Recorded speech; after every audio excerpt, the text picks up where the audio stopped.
like baseball is the only sport where you could pick up like cheap tickets. Like you could like look ahead and be like, nah, let's go to the game in 2 days and just like pick up Mm-hmm. cheap enough. A random weekday. It was a Wednesday Yeah. at 1 o'clock. Like NFL easy. NFL tickets, you got to buy those. Like the season opens in Mm-hmm. 6 months, Mm-hmm. you better have your tickets You got done. to know your calendar. Have it planned out. NBA NBA is just tough because they sell out so quickly, Yeah. especially if you're going like a big game. Like I feel like anytime I've had to go like Knicks Magic, it's been 3 4 months in advance Yikes. to try to pick them up. Mm-hmm. Let's rip the Band-Aid off. As you can see, I am wearing my brand new playoff shirt. It's Like I said, it's early. We're not to that halfway point yet. I guess halfway to game four, we're at that halfway point. But I I think games 4, 5, 6. That's where you really start to see who, which team has the prowess. no, and that's fair. My issue is like box score. So obviously Brunson 26, Cat Towns Cat at 21, 17 rebounds. Those are objectively good games. OG 29 and 9 was also 4 for 8 from three, which is crazy. And I'm happy with that. My two big misses, Josh Hart 2 points Yeah, it's not going to on get it done. 1 of 9 shooting. Which you look at a 7 game series, you're going to have 1 or 2 off nights. Mikal Bridges, no points. That's tough. That's tough. And I Deuce McBride played 31 minutes off the bench. Like I'm sure it's matchups and everything else that they're moving people around, but my God, when they need you to just put a bucket in, and the issue was like we were down was 18 tonight. That's why I texted you. I was like, well, I don't know. And then Mm-hmm. we got it all the way down, and we took the lead late. McCollum, who's having a fantastic series, uh, goes and gets two, but we had I think it was 12 seconds left when we had the ball. It's like, okay, we're down one. Go win the game. Right. And that was game two. We're down one. Or, yeah, we were down one. Go win the game. And I'm sensing a trend is my problem. Um, so what? Next one's on the 25th. What's today?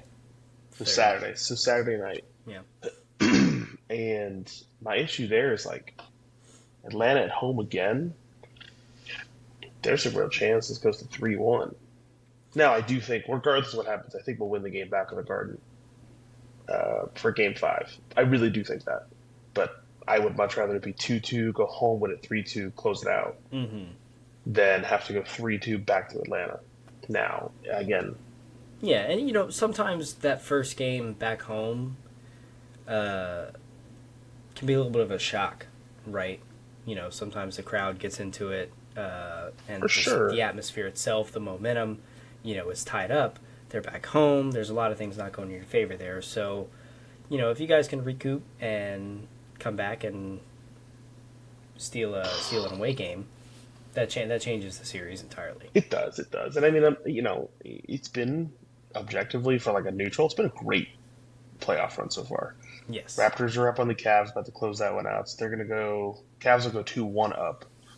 Um, Nuggets Timberwolves might be the series so far that's given the most intrigue. When the Timberwolves are up by 17, Yeah, the 18 Timberwolves now. up a lot tonight.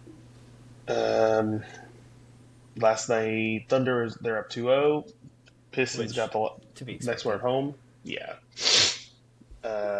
Magic Pistons 1-1. The Oh, two seeds are at 1 76ers. 1. Yep, the two seeds are at 1 1 as well, both sides. Like, we've got a good start Yeah. to the playoffs here. I Spurs might be worried, man. Wemby out with a concussion. I don't know if he'll get cleared for tomorrow. They said he might have to sit that one, or might have to sit two until they come back to San Antonio. They said, what was the stat? It was average length that an NBA player is normally out with a concussion is 9.3 days. Yeah, I mean, and Brother, you got to pass all those protocol. And these games are nine every days 2 days, yeah. in NBA series? Like, you're out game two. You might not come back till game six. Yeah. Oh, so that's tough. And again, they should be good without him. But Defensive Player of the Year was in the running for MVP, and he'll be All NBA. Like that's tough to lose. Indeed. But yeah, it's been fun. It's been good fun. But yeah, God, rip my heart out. But the one New York team that did win a game this week, my Mets. Your And again, Mets God, break the drought. we won again tonight. We're 2-0, popping balloons. Well, No, we're just 2-0. That's all I okay. want to hear. That's all I want to hear. Yes, the Knicks did. They lost. They lost a dozen games in a row, which is crazy. And it hit a certain point where I was like, okay, this is kind of history. Can we lose another one? Can we make it 13? Can we make it 14? No, I'm split on two minds of it. One is devastatingly horrible. I can't believe that this is happening. My team is cursed. On the flip side, it's April. If there was any time this was going to happen, please make it now, Yes. right? Better than like a late season collapse in August when you're trying to make the playoffs. And there's one other note I have. So as of yesterday, as soon as we broke the streak, we were we had lost 12 games in a row. Or I'm sorry, before that we had lost 12 games in a row, and we were 7 and oh, did the record not update? Whatever. We're at 16 losses right now. My point is, you lose a dozen games in a row and you're 25 games in.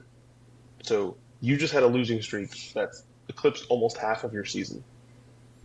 We still were not the worst place team, the last place team in our division. That's crazy.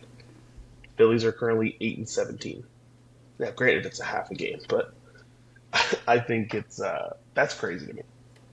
As Because bad as you're doing, you're not the worst, right? So, and I wasn't even like, again, I wasn't looking at standings. I was looking at stats. I'm like, dude, I don't even want to watch the game. That's how bad it was. I watched maybe like 1 through 5. We lost 5 in a row, and I was like, it was pretty bad. And then we blew the lead late, whatever the walk off that we had against us against the Cubs, and I watched that one too because I was like, oh, this is gonna be the night.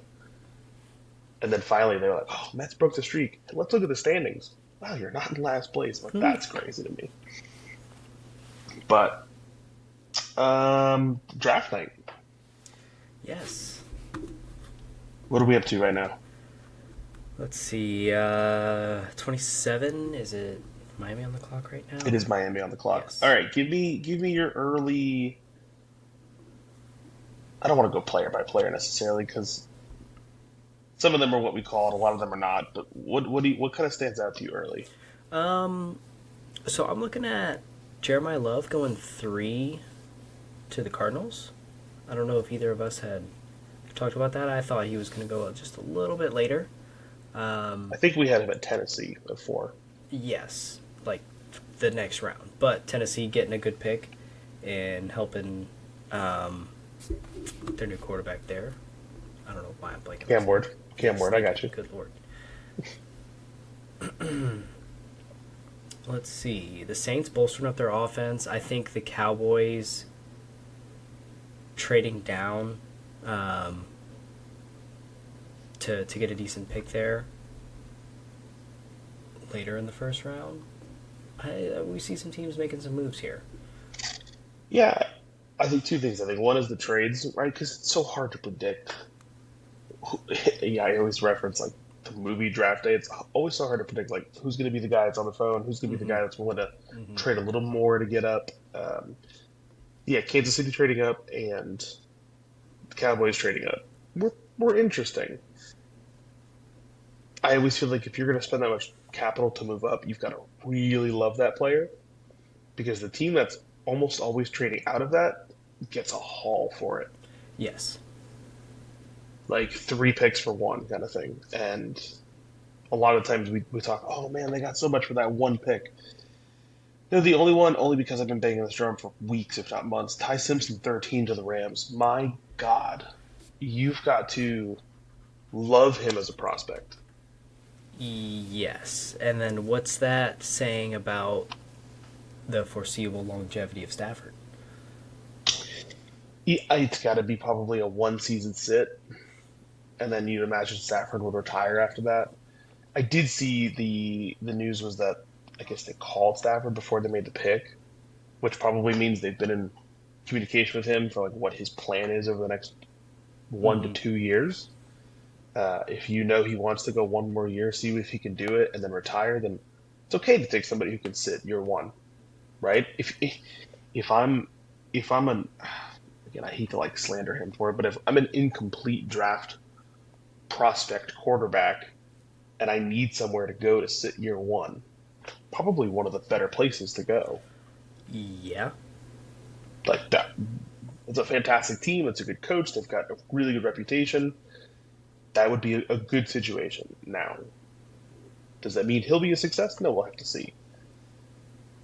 But if you want to learn behind a pro who will make it in the Hall of Fame, it's not a bad option. No, not at all. And I'm sure you're relieved it got your Jets off the stake there. For whatever reason, ESPN wasn't sending, like they were sending like every other pick. So they'd be like, oh, breaking, so and so is drafted. And sometimes they would just leave with the name. So when I got the one for 13, it said Ty Simpson drafted, is what like my notice or alert said. And I didn't realize what number we were at. So I'm like, I knew we were in the teens. I was like, I knew 16 was coming up, and I literally about to pick up someone text you, and I was like, oh, I swear to God. No, it wasn't. It was 3 picks before, but cra-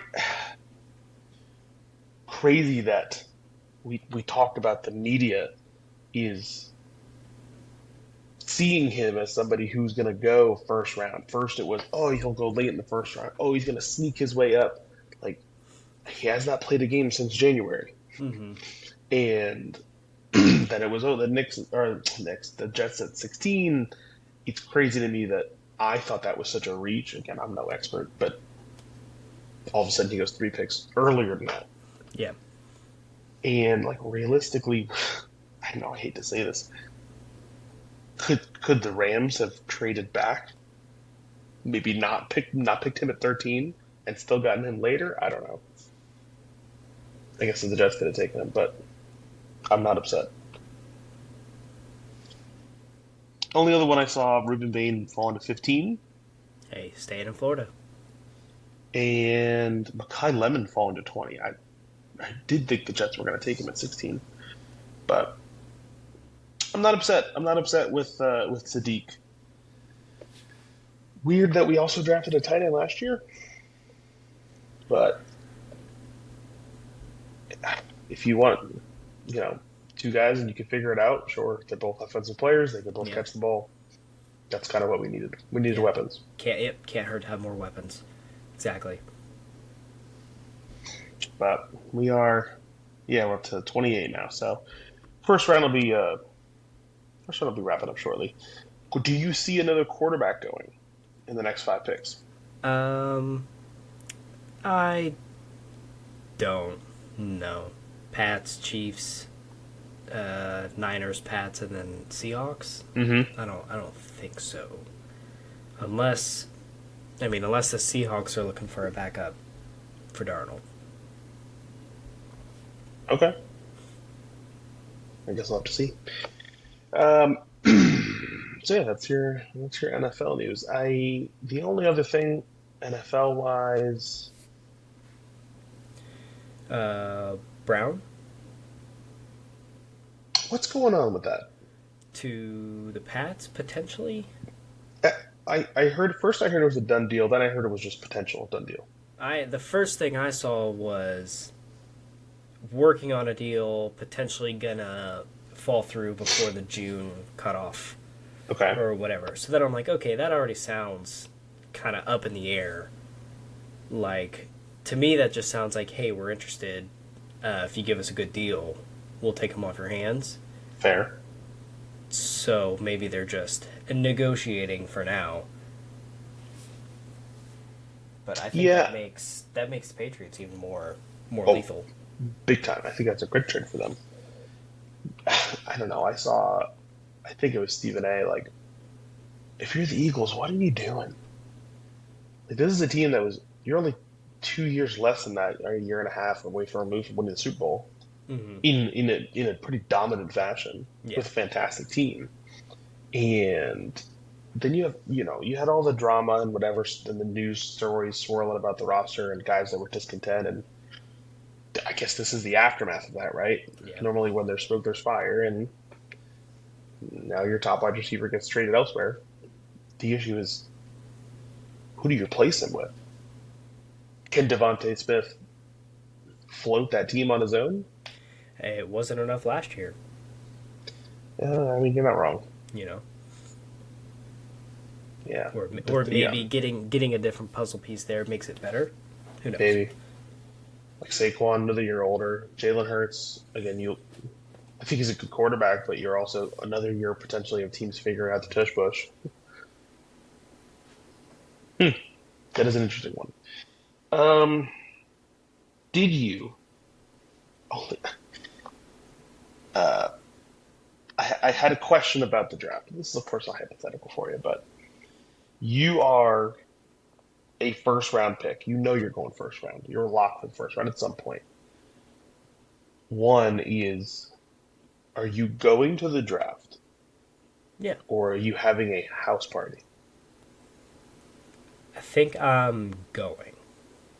Okay. Why? Because I'm pretty sure I have a pretty solid argument as to house party. Por qué no los dos? Why not both? Right? You, where So, are you going to be is the point. well, no, you go to the draft, right? Leave the draft, take your private plane over to the house Well, party. no, not even that. Just you know you're going round one, assuming you have no other responsibilities. Day two, you fly back and then house party. Mm. I guess what I think, like, I think the ESPN camera cut where it's like, oh yeah, he's at home with all his friends and family, and Hmm. there's 1,000 people in your living room, and you get drafted, and they're like hyping you up, and it's just like that's what I think of. I think it's cool to be on stage. It's cool to get to show like the fashion or whatever, like it's embroidered in your jacket, like very cool. That's a cool tradition. I think it's cool to have like your family, friends, community there with you. Again, me personally, and I always think like it brings me back to the CD Lamb one where he was sitting super awkwardly next to the girl who took his cell phone. And who was the other one? There was another guy. Oh, the Will Levis one, where it was the whole drama with him and his girlfriend.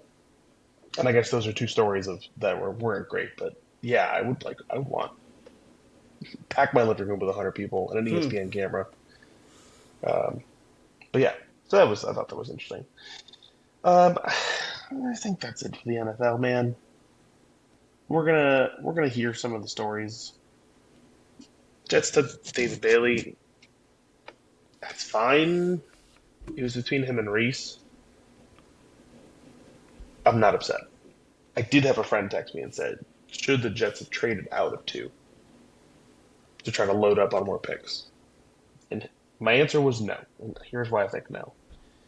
I do think the city of New York would have revolted if we sucked, couldn't get the one pick because we won a game we shouldn't have. You And get then two, traded away the two. and then you trade away two. Even if That's you fair. even if you picked up like I don't know 8, 9, 10, right? Maybe, but I think that would have been like you're selling us a dream that one of these two guys is going to come in and like make an impact right away. Hmm. And if you just punt it and say, well, we'll just take more picks, I think that would have been toast. Um, but yeah. Um, I think if I mean this work, you're adding an edge to your defense. yeah. Um, I think that's something you might want to consider next year, assuming you don't go. We'll assume you get pick Oh, 5, 6, 7. Like maybe you trade that one down for a couple more picks just to add a couple more minor pieces where you may need them. But only tell after this the regular season where you're standing, how these pieces fit in. the issue is all signs that I've seen and heard have pointed to us taking a QB next year. So like no matter how, again, I'm assuming we're gonna suck. You're hoping for a top 10 pick where there should be, next year potentially you could have 4 to 5 quarterbacks in the first round. Hmm. And if you start winning too many games and you end up in the teens, let's say, God forbid, the Jets end up with a teens pick next year, like you're looking at maybe taking a guy who could have been potentially, of course, a top five guy taken who's potentially like an all rookie quarterback to maybe somebody that needs a year or two of development that we just don't have time for. Hmm. So this has to be like a tank for Tua, a tank for Trevor, a tank for the number. Like that's the kind of year I'm expecting from us. And like tank gloriously, like go 0-16. I can't believe that we had enough wins to be the 2 pick and we did not have an interception last year. That makes no sense to me. Yeah, that is pretty wild to think about. Like how bad were the Raiders? Bad, I know. And the Raiders beat the Patriots week 1. which is crazy. But yeah. So what's your stance on the rest of the draft? Important, not important? Like is it Um, is it still TV worthy? I I mean, personally, I get kind of bored after the first round and a half, but I don't I mean think there's it's 7. yeah, I don't think it's not important. Like any one of these guys can come in and start week one and make Especially an in the impact. NFL, yeah. Right, and make an impact on the team and completely change the dynamic. And all of a sudden, a team that wasn't that great of a defense, you're picking them in, the first few rounds in your fantasy drafts because, oh, this guy's the real deal. Right, you add a corner, and all of a sudden you're secondary solid, and so now teams can't do anything against you. So, I think they're important. It's just I think kind of have to be a little bit more of a guru than I am, at least, in Oh, for studying the sure. draft. Yeah, like, I also well, think some of them they're just like throwing darts at a board. mhm. They're like, yeah, this guy. Like again, you watch tape for years and weeks and months, and you watch every single game and every single snap 1,000 times, and they still make the wrong pick. They still whiff on guys. They still make a decision that everybody looks back a year later and they're like, oh, I wonder why he went with that. I'm sure these GMs are like, I spent 3 months meeting this guy, talking to his girlfriend. Like I went to his house, and he was sucked, and we had to cut him. Like, did you see the? Oh, well, it wouldn't have, but like Taiwan Walker for the Phillies, the pitcher, literally got released today. And they're like, we'll pay you, is it 15 or 19 million dollars to not have to play for us again this year. Like last year of a 5-year deal. And I think about that. I'm like, you've got to be such bad vibes Yeah. for them to like, nah, we'll just pay you out. So again, I don't know if you're following the Premier League, but this has been a historic year for coach firings. Chelsea's fired 2 coaches. Tottenham's fired 2 coaches. Nottingham Forest has fired 3 coaches. And when you sign this, so as an example, you sign a coach, like that's like a 5-year deal. That's like a 5 or 6 year deal. So they're now So, paying 2 or 3 coaches 5 or 6 year deals in one season but then you got to hire another one. Yeah. and sign another. Yep, and start paying them too. So yeah, you wonder where all that money's going. So you're hiring me. I am awful, right? We lose all the games. You write me a check for the remaining. I don't think sometimes it's not like fully guaranteed, but a payoff essentially for me to like, hey, like you're fired, but here's as an example, I don't know, 60% of whatever we owed you, which is in the tens of millions of dollars. Hmm. You worked for 3 months, now go find another job. Like, what a job that is. Yeah. Uh, Although, does yeah, that has to hinder your ability to then find another job? Or do you other think teams it? see it? They're like, oh, Tottenham's just tanking this year, can't win a Yeah, game. You were the you second you think coach. it would. You know. I think the tough part is if you're in I'm going to say the word elite club, just like if you're an elite coach at another sport, and you get let go because your team isn't good. If you're a football coach, as an example, you know you're picking up an offensive or defensive coordinator job the Yeah. next day Yeah. or end of season or when there's an opening. But if you're like basketball, I just saw this. Doc Rivers left the Bucks and they hired the former Grizzlies coach. When was the last time the Grizzlies were good? Like good, like elite. Hmm. So for them, maybe they're thinking, hey, well, if he made a lot with the pieces that he had in Memphis, maybe he can help here. Maybe they're just thinking he's the guy that's on the open market. He doesn't have a job. Yeah. We need somebody now. So I know a lot of that goes into it, but yeah, that's one of those jobs. Like, yes, Project Messy when you have a kid, of course, but also a project like have an elite coach kid that can get fired after a month and still be bringing home money. Uh, yeah, that's my soccer news. I do have to say we're down to 5 weeks left in the Premier League season. Man City have officially caught Arsenal after October. So three, so 7.5 months of Arsenal leading the league, but Wow. stumbling at the last block. And I think they're tied on points, but City's up on goal differential, and it's getting a little dicey. And how much time is left, you said? 5 weeks left. Okay. Let me see here. Let me get my official standings. Is I'm Tottenham on sorry, the brink of. Man City. Sorry, let me give them credit. They're tied for points and they're tied on goal differential. Man City and Arsenal. You're saying Tottenham? Tottenham is currently in the relegation zone. Like actually, they're sitting in 18th, and they are 2 points away from safety. The issue is like when I say historically, I know like the last 20 years, but we really haven't seen a quote unquote big club be this close to relegation. Like honestly, like if people joke about it, like oh well, Everton were really close a couple years ago and barely got safety at the end of the season. But if you're considering Tottenham a top 6 to 7 to 8 club in England, this is like unprecedented. Mm-hmm. This would be, I don't know, who could I take? If I'm looking for like an NBA comp, this would be like recently, I would say like the Portland Trailblazers. Somebody who was like always on the periphery, like won a couple series, never won a ring recently, of course, but somebody they were just like, oh yeah, well guess what? They're last place in the league and they're awful. And if they had relegation, they would have been sent down to the G League. Like that's how Mm-hmm. bad this is.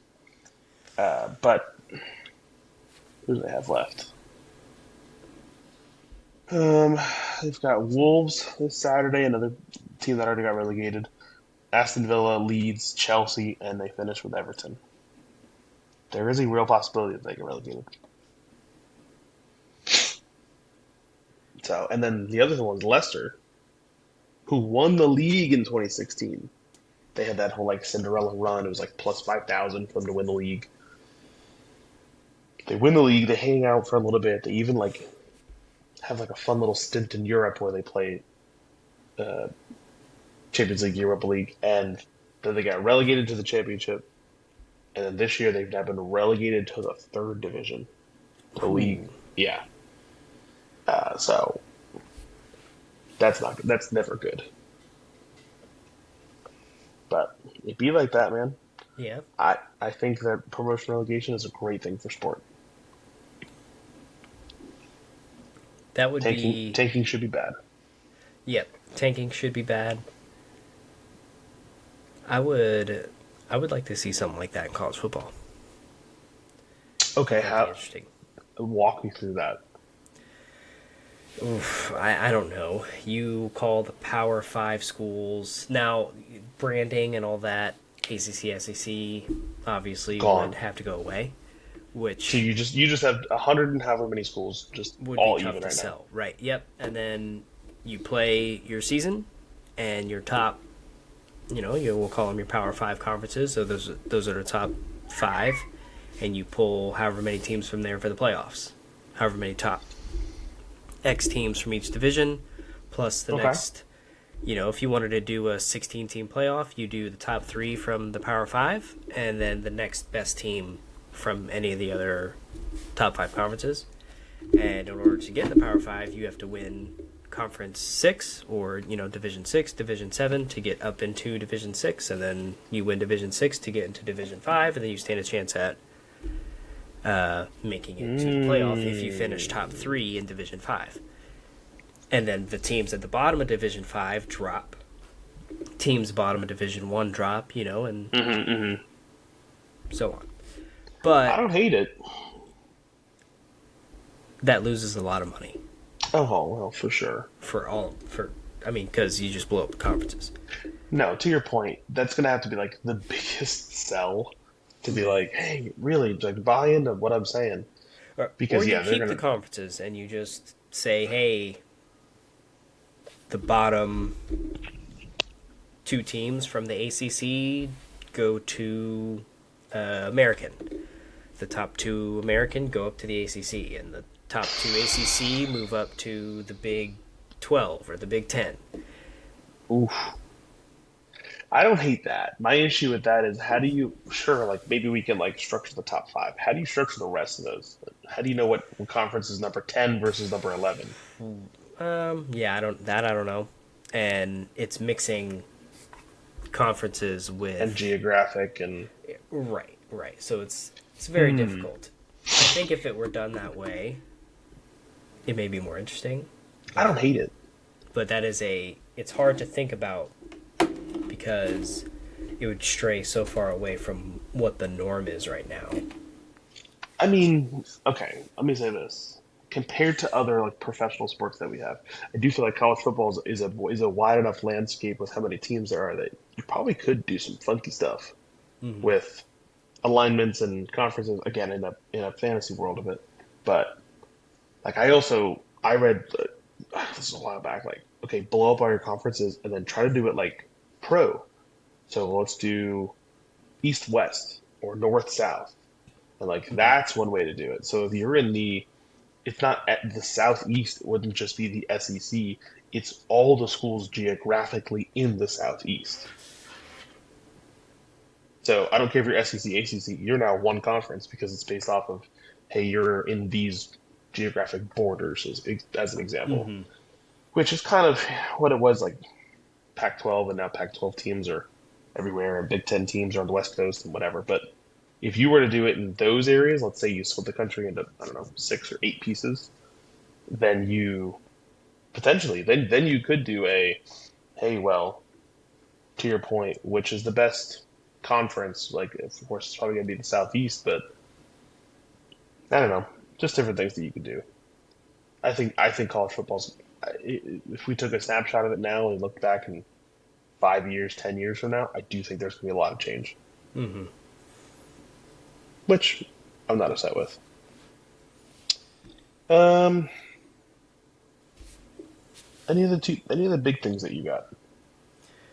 Um, no, no. I think the one big thing I saw was the AJ Brown trade rumors. Yeah, and I don't want to touch on it too much, but the whole Rossini and Vrabel thing. It's treacherous.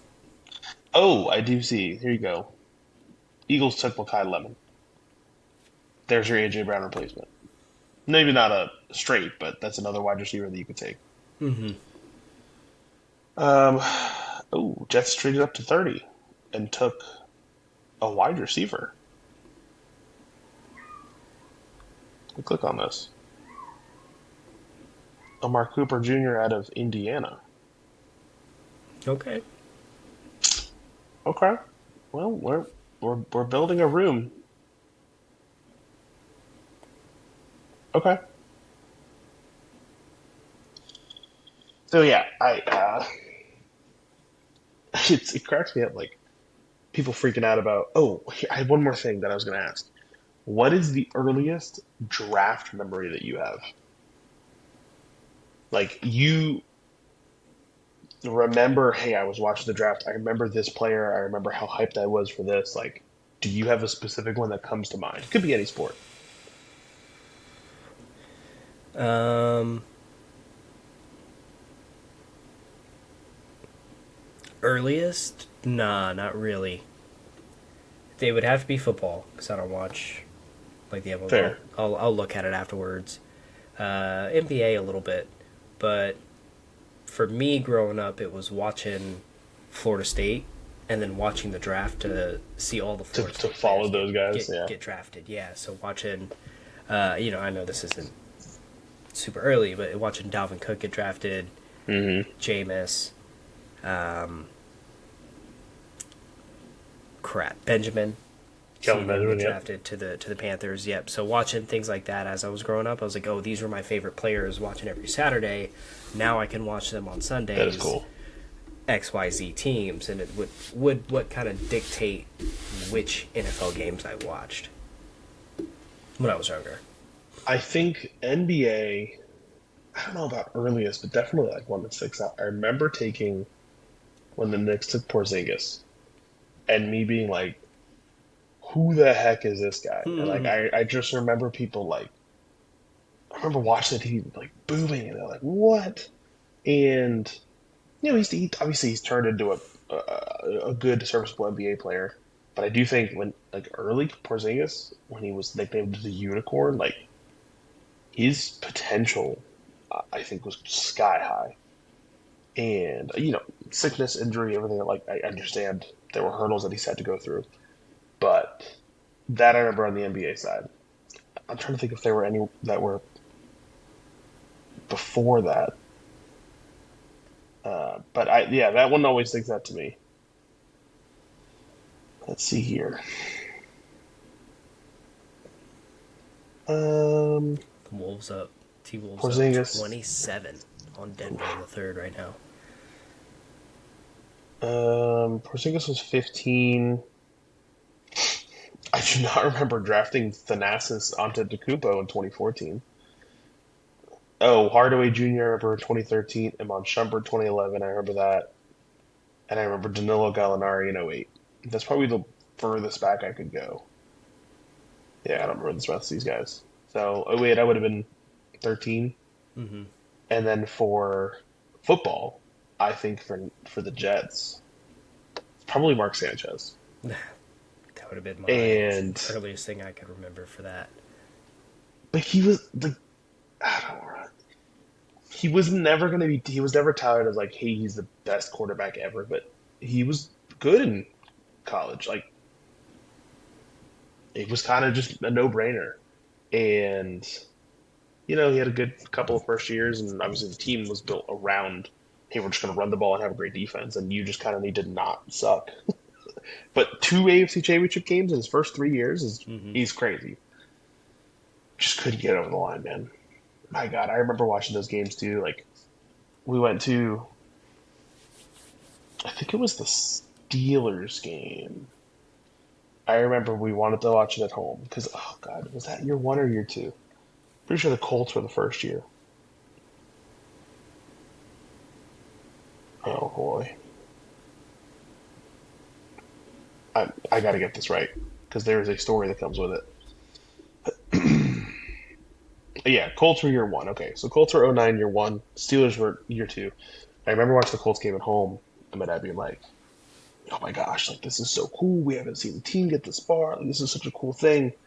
And I remember going to year two, and instead of us watching at home, he was like, "All right, we got to switch it up. Like we got to do something a little different, maybe a little like superstitious." So we go to, we went to, maybe it was Hooligans or something. Wanted to watch the game on the big screen, and of course you're in Florida, so most of the fans are New Yorkers, Yeah. and Jets are on. People are I just remember people freaking out, and then the game ends. I just remember him looking at me like, "Yeah, we are cursed." Yeah, they're like, "I get it.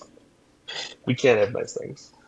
And yeah, that's the last time, and who knows if it'll happen again of us making the playoffs. But I'm excited for other teams that are figuring it out. We're just not there.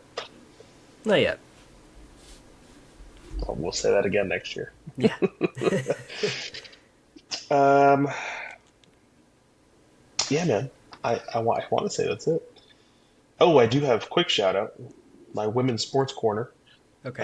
The NWSL sold another two franchises this year that'll be joining the league in the next couple of years. So they are since 2020, I think they've added seven new franchises to Hell the yeah. league, which is cool because you get to see some of that like ambition and growth. And uh, WNBA have now had players making over $1 million, which is a huge step, and it's just cool.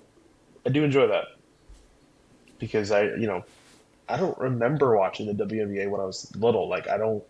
Yeah, I remember like the names, but Yeah, I remember I think I remember the names from like backyard basketball. Like playing probably. games. Yeah.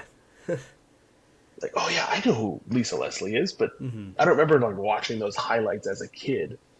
And then to your point, you play those games and you're like, oh wow, like that's so cool, blah blah blah. I don't remember that. Soccer's even worse. Like I just remember the US team, but Pretty I don't much. remember. Yeah, I was gonna say like I watch the Women's World Cup, but I have no idea where all these women play regularly. Like there's a whole league in the US. Hmm. There's a women's Champions League. There's a British league, the Women's Super League in England. Like there's a whole, and maybe part of that is just exposure too with TV deals and social media now, and it's easier to share some of those highlights. But uh, I love that's a great step in the right direction because for all we know, Major League Baseball is headed towards a lockout next year. Yeah. We could miss a full season, and so I'm already thinking like, what's going to be on next summer? Yeah. Like, let's World Cup is What can this I year. watch? What are we doing next year? And yeah, that's how that started. But World Cup is officially under 50 days away. So you're gonna Oh have yeah. to get your brackets done because we're gonna have to do a full, maybe not full breakdown, but we'll go over some of the storylines for sure. All the teams are set, right? Yeah, they Yeah. finished Okay. end of last month were like the playoffs, the Yeah. last playoffs, and that was only a handful of spots that had to get filled. But now the only other thing woke up because we talked about the transportation stuff last week, but now the tickets are on the secondary market. So you got in the lottery from FIFA, you bought the game or the ticket, whatever that you wanted to buy, and then you can essentially say, "Hey, I don't actually want to go. I'm just going to post them." But they don't do like Ticketmaster or StubHub. There's a FIFA resale website, and a ticket went on. I don't know if it was today or yesterday for the final. Went on the resale website, $2.5 million. What are we doing here? Yeah. Like I get if you're that guy and you think that you can make that, that is life-changing money, of course, because you probably bought that for tens of thousands of dollars. So you're still making whatever X on your Hmm. investment. But what are we doing here? Like that's crazy to me that that's even allowed. That feels like it just feels icky. It feels illegal. And the Euros, which will be next summer for all the men's teams, basically came out and said, "Hey, like we're pushing back on that. We're capping these prices or whatever." They're selling tickets for $30 a seat, and they'll sell out. They'll And sell that those yeah, tickets that's what you want to 100%. see. Our U.S. Opens against Paraguay in, I believe it's in L.A. at SoFi, and there are still seats that aren't sold. We're the host nation Hmm. for, and it is our opening game, and we can't sell tickets to our own in like in a major city. Blows my mind. So yeah, I, part of me thinks it's going to be a disaster. I know I said that last week too, but of course you gotta. I'll watch, but I'm not giving any more money than I have to. No, not at all. Um, that's it, man. When we uh, when we come back, let's see. God, when we come back, Knicks could be out of the playoffs. Could be. Hopefully not. Yeah, But sure hope not. I don't know. Mets could lose another 3 games too. Hmm. So 4 games. I don't know. Um, but that's it, man. Like I said, like, subscribe. I, we'll see if anything crazy happens in these next 6 rounds of the NFL draft. Now that round one is officially done tonight, and we should be back next week. But yes, go check out New York or Nowhere, the coolest company for all of my teams. Um, just pick the wrong day to get the new shirt. I guess I Yeah. don't know. Had to wear an old shirt for this. You know, you can't reset that until a new series at least. No, no. And I'm gonna wear it tomorrow too. And I know all my kids are gonna clown me for it, but I'll look good. So, Fair enough. all right, I will catch you next week, buddy. All right, take it easy. See ya.